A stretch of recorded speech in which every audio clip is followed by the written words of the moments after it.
Hi everyone, it's Bobbi-Jo and welcome to my home. I am coming to you with a little tutorial today. During the Christmas season, I made quite a dimensional card for you I did it for a few friends and parents, and people really liked it, so I said at the time I would do a tutorial on something similar to this because I used this card set, the dies in it, and just twisted it a different way. So since some of you don't have, would not have this this die set, this is one of the best I've had or have, and I really like it, but I don't know what it's going for nowadays on Amazon, but I got it for like 13 bucks or something like that. So anyways, I'm going to show you how to do a very similar card as to what I did at Christmas. Okay, so what we're going to need is we need our, I'll move these things aside.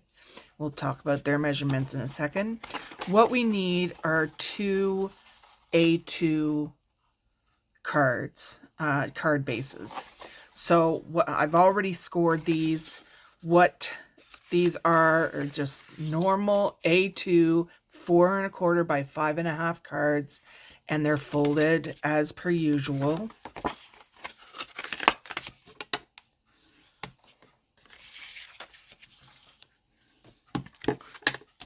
I'll just move this out of the way here.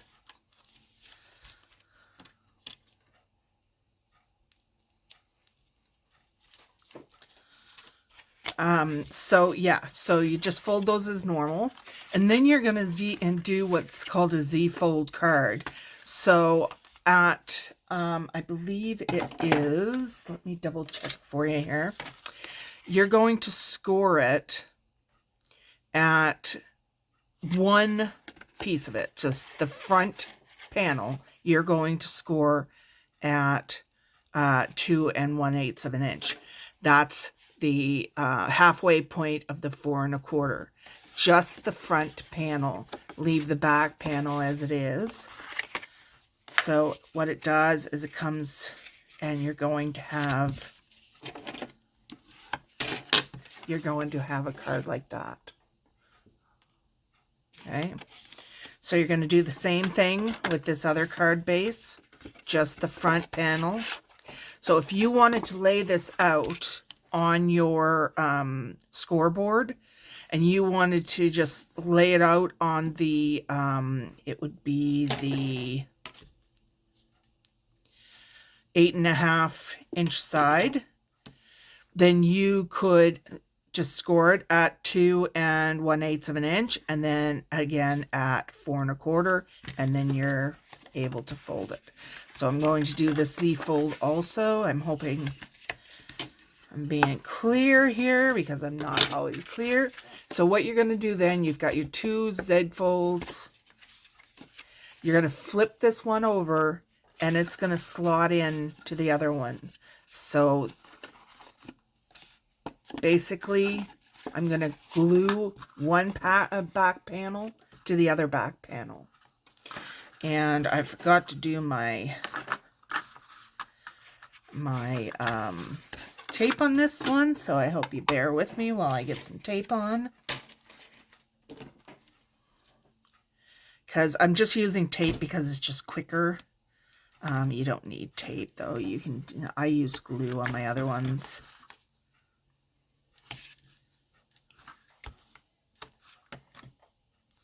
I should have really used a clearer cardstock. I hope everybody's doing great today. I am feeling a little bit better than I was. My fibro is not happy with damp weather.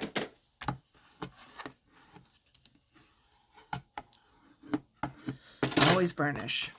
Okay. So we'll take this off.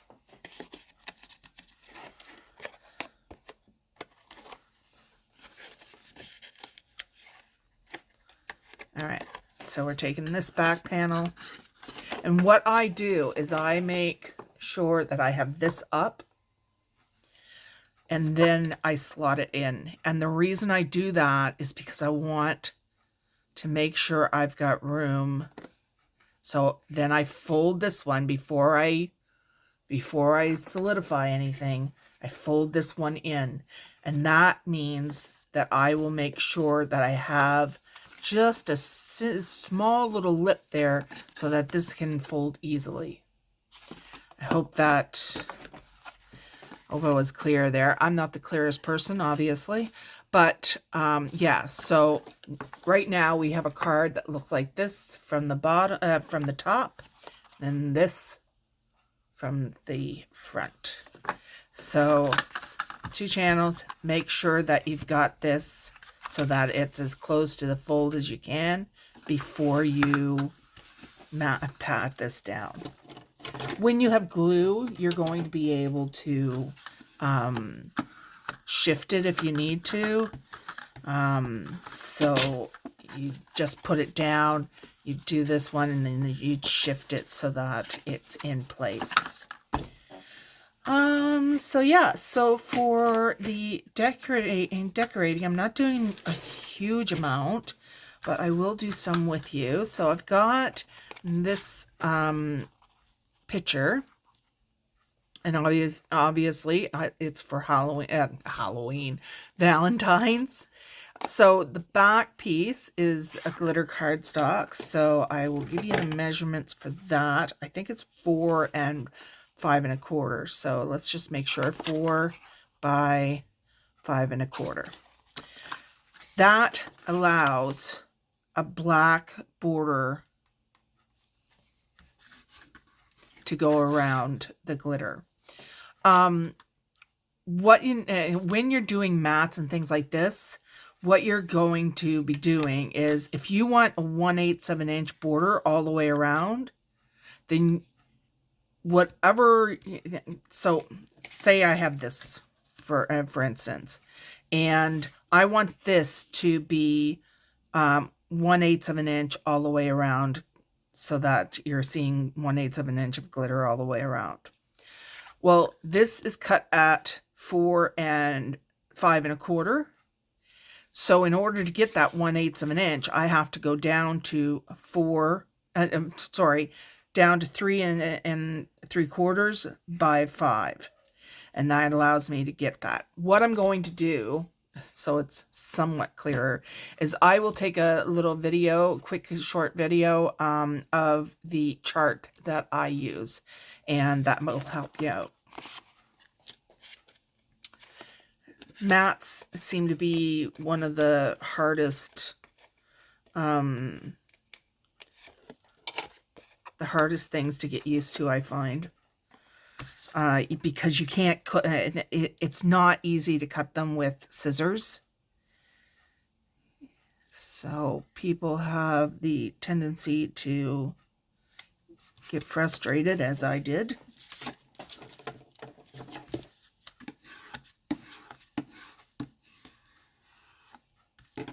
Always burnish, burnish, burnish, burnish.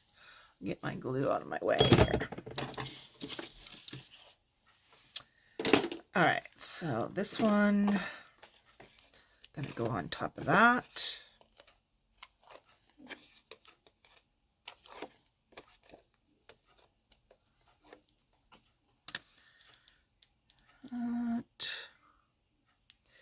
Making sure I have my 1/8 of an inch all the way around.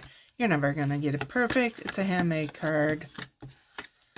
All right, so I have a punch of color that's going to go in on this panel. So the panel that's going to be up like this. All right. So this panel is going to be 1 7/8 by 5 1/4. And yeah, 1 7/8 is the 1/4 down from the 2 1/8. Again, I'll do a little video on that just to.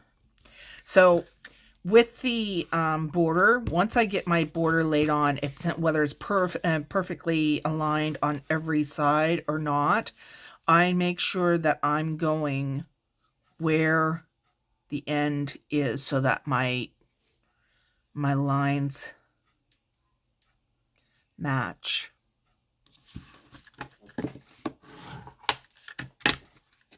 So that it's straight across right there between the two panels. Told you I wasn't good at tutorials. I'm hoping you watch the whole thing. Once you watch the whole thing and see the end result, you'll probably understand better. Of course, if you want another video, I'm more than happy to do another one.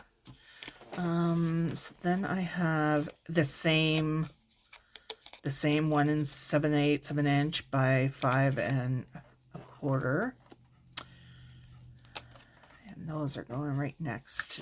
They're going to be the outer panels.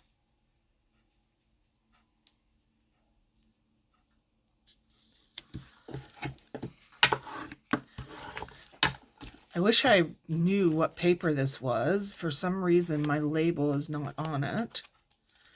But it's really cute little paper. It's not like perfect.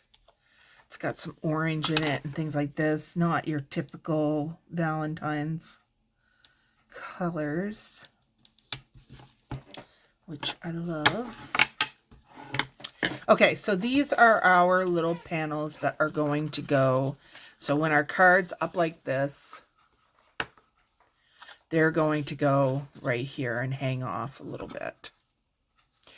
Ignore that little smudge. My little thing came off. Maybe I'll just put, actually, you know what I'll do? There. All right. Gotta love enamel dots. So my particular thing is from a nesting die set. It's about 2 5/8 of an inch to 3 3/4. You don't need to have any specific shape as long as it's just hanging off and it looks good hanging off the panel. So what I did is I took it and I know approximately where I'm going to hang that off. So I just put some tape there to put it on. But you have to make sure that this side is doesn't have glue or adhesive on it at all when it does hang off. So what I do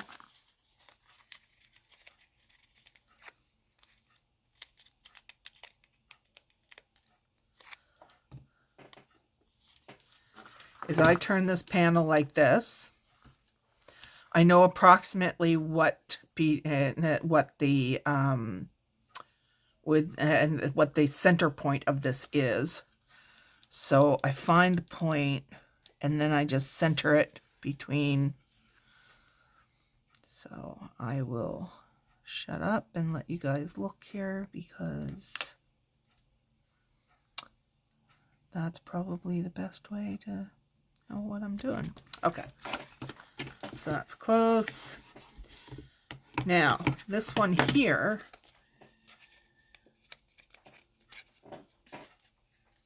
sorry if you hear Mario's TV. The door's closed, but I still hear it. Uh-oh. You know what I did? I put this, I put the stuff on the wrong side. I'll have to fix that later. I'll just glue this one on just to save some time here.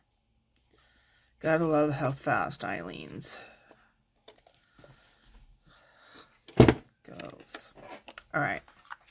So this one here is a little bit different in the fact that I want to be as even with the other one as I possibly can. Sorry, I was out of frame there. So I want to be even with that one. So what I'm going to do is I'm going to fold this over. Make sure I'm all have it approximately where the other one is.